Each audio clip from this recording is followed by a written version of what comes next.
Militer Rusia memperbarui informasi operasi militer khusus di Ukraina dalam 24 jam terakhir. Juru bicara militer Rusia Letnan Jenderal Igor Konasenkov melansir terjadi kontak senjata di sejumlah wilayah. Di arah Donetsk, unit Brigade Serangan Lintas Udara ke-79 Angkatan Bersenjata Ukraina AFU dinetralkan dalam operasi ofensif pasukan Rusia. Sempat mengalami perlawanan, militer Rusia memaksa musuh mundur untuk mencegah jatuhnya korban lebih banyak. Hingga 60 personel Ukraina, 3 kendaraan tempur lapis baja, dan 7 kendaraan bermotor dieliminasi di arah ini, kata Konasenkov. Di arah Donetsk Selatan, serangan bertubi-tubi terhadap unit musuh di dekat Prechistovka dan Uspenovka, Republik Rakyat Donetsk mengakibatkan tersingkirnya lebih dari 70 personel Ukraina, 4 kendaraan tempur lapis baja, dan 2 pickup. Igor Konasenkov merilis secara total, 352 pesawat terbang dan 192 helikopter, 2.734 kendaraan udara tak berawak angkatan bersenjata Ukraina dieliminasi. Termasuk 399 sistem rudal pertahanan udara, 7.267 tank dan kendaraan tempur lapis baja lainnya. Juga 947 kendaraan tempur yang dilengkapi dengan MLRS, 3.729 meriam dan mortir artileri lapangan, serta 7.779 unit khusus perangkat keras militer dihancurkan selama operasi militer khusus. Dari kubu Kiev, Kementerian Pertahanan Ukraina melansir 620 prajurit Rusia dinetralkan dalam 24 jam terakhir, termasuk 7 kendaraan lapis baja dan 2 unit artileri.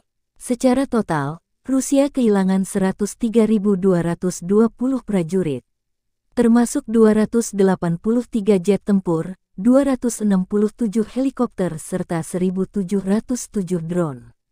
Presiden Ukraina Volodymyr Zelensky bersumpah mengusir penjajah Rusia. Konflik Rusia-Ukraina memasuki bulan ke-10. Belum ada tanda-tанда penyelesaian. Налагодити таку систему, щоб не лише повернути відремонтовану техніку на поле бою, але й щоб взяти з поля бою трофейну техніку і поставити її на службу нашій державі. Це дуже важливий результат року, і усі, хто долучилися, справді молодці. Говорив сьогодні з прем'єр-міністром Італії, подякував за вже надану і за нову підтримку. Пані Мелоні повідомила, що зараз на розгляді питання про ППО для України. Ми скоординували наші кроки. Я вірю, що італійська підтримка дозволить нам зміцнити захист українського неба. Звичайно, обговорили і наші дипломатичні плани на найближчі місяці, а також зимові загрози, які ми, я впевнений, подолаємо разом. Провів сьогодні нараду щодо роботи банківської системи і нашої співпраці з МВФ. Маємо забезпечити в наступному році ще більше можливостей для українців і гарантовано зберегти міцність наших систем банківської та фінансової. Також говорив з керівником найбільшого у світі інвестиційного фонду BlackRock.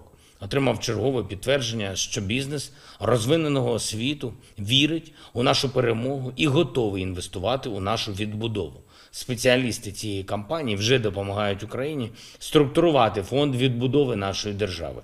І ми вже готуємось і до участі у Всесвітньому економічному форумі у Давосі. Позиція і перспективи України будуть там представлені. Загалом цей тиждень для України буде важливим з політичної точки зору.